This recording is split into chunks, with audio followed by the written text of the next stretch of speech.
हिमाचल प्रदेश में बहुत, क्योंकि ये देवभूमि है, सहजता, सरलता, उपलब्धता, सहज रूप से ये स्वभाव सब लोगों का भी है और इसी के अनुरूप हमको भी करना है। इसलिए हम राजनीति में बहुत ज़्यादा उछल कूद नहीं करते हैं। हम, आप लोगों ने देखा भी, हम बहुत ठीक तरह से कोशिश करते हैं जो हमारी यहाँ की संस्कृति है उस संस्कृति के अनुरूप अपने व्यवहार को रखने की।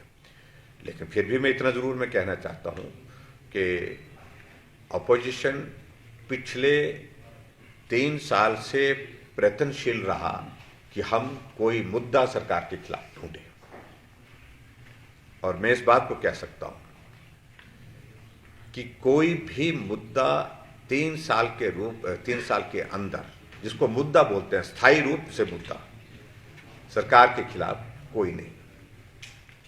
आज एक मुद्दा पकड़ते हैं और पकड़ने के बाद उसको चलाने की कोशिश करते हैं, नहीं चलता है, ना लोग सुनते ना मानते हैं, और उस बात को लेकर के आखिरकार उस मुद्दे को छोड़ देते हैं। कल दूसरा पकड़ते हैं, फिर चलाने की कोशिश करते हैं, नहीं चलता है, फिर छोड़ देते हैं। ये स्थिति उनकी है।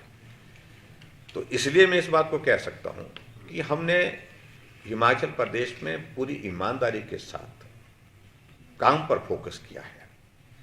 पहली सरकार जहां बदले की भावना से काम करने की परंपरा को समाप्त करने की कोशिश हुई है।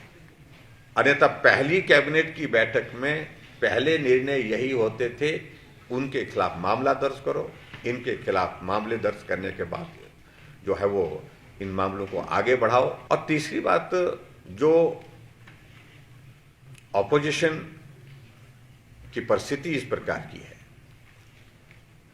कि वो तय नहीं कर पा रही है। राष्ट्रीय स्तर पर कांग्रेस पार्टी का ये बहुत बुरा दौर चल रहा है, और मैं समझ सकता हूं कि अब तक का सबसे खराब दौर चल रहा है। एक परिस्थिति इस प्रकार की निर्मित हो गई, कांग्रेस पार्टी का बहुत बड़ा नेतृत्व अब इस परिवार से बाहर निकलना चाह रहा है,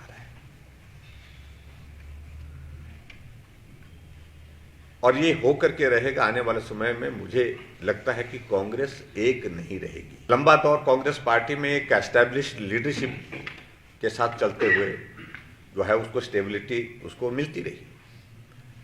आज क्योंकि राजनीति में जो सीनियर लीडरशिप है वो उतनी एक्टिव नहीं है, सक्रिय नहीं है, अब नेता बनने की होड़ में, दौड़ में पूरा प्रदेश जो है वो चला हुआ है। और हम देख रहे हैं कि लगभग 1 डजन के लगभग तो इनके ऐसे लोग हो गए हैं जो अपने आप को ऐसा मान करके चल रहे हैं कि वो अपने आप को मुख्यमंत्री का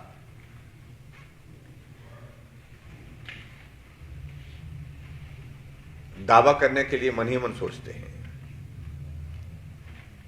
हमें कोई आपत्ति नहीं, पार्टी उनकी है, उनको चलानी है।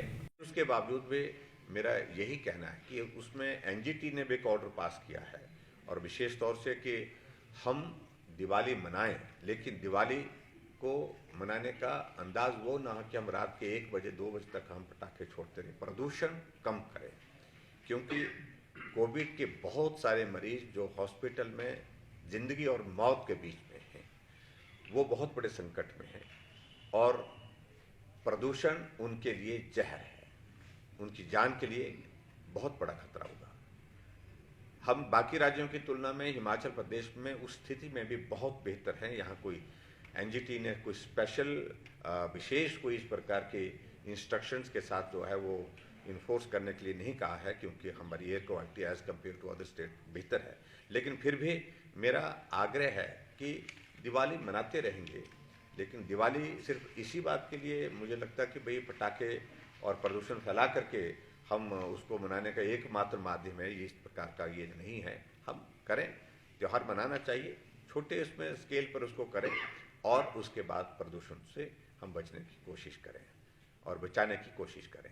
और दूसरा, जो हम आदान प्रदान करते हैं मिठाइयों का, थोड़ा बहुत ये बात ठीक है कि भाई सारी चीज़ को लेकर के त्यौहार में इन चीज़ों को कहना भी उचित नहीं लगता और करना भी उचित नहीं लगता है, लेकिन हम इन चीज़ों को जितना, क्योंकि ये कांटेक्ट में कहीं इस तरह की नहीं कि भाई आदान प्रदान में मिठाइयाँ बांटते हुए, ये करते हुए, सोशल गैदरिंग करते हुए, उसकी सेलिब्रेशन करते हुए हम और उसमें बढ़ोतरी करें, इजाफा करें कोरोना के कांटेक्ट में और उसमें आकर के इस वायरस को फैलाने में।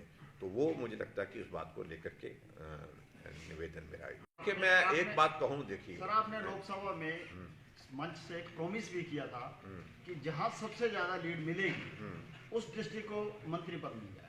नहीं, मंत्री देखिए ऐसा तो नहीं बोला है। वही वहाँ विकास को और तरह से तरजीह देंगे, उसमें उस क्षेत्र की प्राथमिकताएं क्या हैं, उस हर क्षेत्र के लिए और क्या बेहतर कर सकते हैं वो करेंगे। मंत्री से ही विकास होता है ऐसा नहीं है। देखिए वैसे अनरिप्रेजेंटेड तो नहीं है चंबा डिस्ट्रिक्ट। हिमाचल प्रदेश की विधानसभा में डिप्टी स्पीकर वो भी मंत्री का ही दर्जा होता है, वो दर्जा आपके चंबा डिस्ट्रिक्ट में है।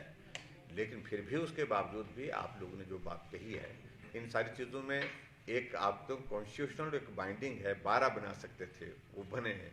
तो ऐसी चीज़ों को लेकर के हम काम में कमी ना छोड़ें, ये मुझे लगता है कि प्राथमिकता का विषय होना चाहिए, वो हम कर रहे हैं। पिछलेपन की प्राथमिकता मिलनी चाहिए सर, उसको दूर करने के लिए थोड़ा तो वो तो मंत्री से थोड़ी होती है, वो तो काम करने से होती है, वो काम कर रहे हैं। सर, इसमें मैं ऐड करना चाहूँगा, जो हमारा डिस्ट्रिक्ट है वो हिमाचल का इकलौता एस्पिरेशनल डिस्ट्रिक्ट है। एस्पिरेशनल। और जो ये कमेटी बनी है उसके हेड जो है वो चीफ सेक्रेटरी है। लेकिन जिस डिस्ट्रिक्ट को एस्पिरेशनल डिक्लेयर किया गया है उसके हेड कभी भी जिला में आके मीटिंग ही नहीं करते सर। बेटर नहीं है सर कि अगर 6 महीने में एक एस्पिरेशनल की मीटिंग ही डिस्ट्रिक्ट चंबा में मीटिंग एस्पिरेशनल इसकी जो है, जो हमारी जो इसकी जो कमेटी बनी है उसकी मीटिंग हुई, लेकिन वर्चुअली हुई है। लेकिन मैं इस बात से सहमत हूँ कि उनको आकर के करना चाहिए, क्योंकि पिछला दौर ये 8-9 महीने का जो है वो कोरोना का निकला। तो अब जो आकर जाकर के हम करेंगे, अब हम खुद ही कर रहे हैं तो खुद ही करेंगे सारी चीज़ों को। अभी जो मैं पर्टिकुलरली अभी इस कोरोना से संबंधित थोड़ा सा मैं जिक्र जरूर करना चाहूँगा कि हिमाचल प्रदेश में जब हमारा बजट सत्र चल रहा था 2020 का, 2020-21 का बजट चल रहा था, उस बीच में कोरोना का प्रवेश हिमाचल प्रदेश में हुआ। पहले एक व्यक्ति कोरोना पॉजिटिव आया था, वो जो है वो तिब्बतियन मूल का था, धर्मशाला में अमेरिका से आकर के वो इस तरह की वो ट्रैवल हिस्ट्री के साथ आए थे और उनकी डेथ भी हुई थी। और उसके बाद 2 मामले और आए थे और उसके चलते हमने हिमाचल प्रदेश का विधानसभा का सत्र उस वक्त जो है बीच में ही हमने स्थगित कर दिया था 23 मार्च को। और तो एक नया फेज में एंटर हुए हम हिमाचल प्रदेश में। देश में भी कोरोना के खिलाफ लड़ाई हमारी प्राथमिकता है और इसके लिए जो भी चीज़ें करने की आवश्यकता है वो करने की तैयारी शुरू की। लेकिन ये एक अलग तरह की परिस्थिति थी, जिस परिस्थिति की कल्पना मनुष्य ने किसी भी स्तर पर नहीं की थी।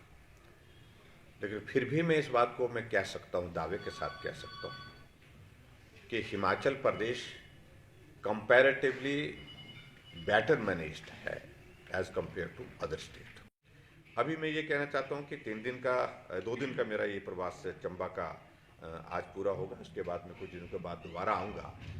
इन 3 कार्यक्रम जो जिसमें 2 पिछले कल हमने कार्यक्रम किए हैं और एक कार्यक्रम आज है, इन 3 कार्यक्रम में कुल मिलाकर के 275 करोड़ रुपए के हम शिलान्यास और उद्घाटन के कार्यक्रम यहाँ चंबा जिला में इस 2 दिवसीय कार्यक्रम में हम पूरा कर रहे हैं। एक शुरुआत इस बात के लेकर के है कि कोरोना के खिलाफ लड़ाई जारी रहेगी, लेकिन अब विकास कार्य को प्रभावित नहीं होने देंगे। इसलिए हमने कहा है कि सड़कों के काम, पुलों के काम, बिल्डिंग के काम, चाहे स्कूल का है, कॉलेज का है, चाहे वो हेल्थ इंस्टीट्यूशन का है, चाहे कोई भी है, लेकिन तेज़ गति से उनको आगे बढ़ाइए और विकास भी प्रभावित ना हो, काम भी प्रभावित ना हो और सावधानी के साथ हम आगे बढ़ करके इस सारे दौर का सामना करते करते यहाँ पहुँचे और आगे भी उस प्रकार से करेंगे।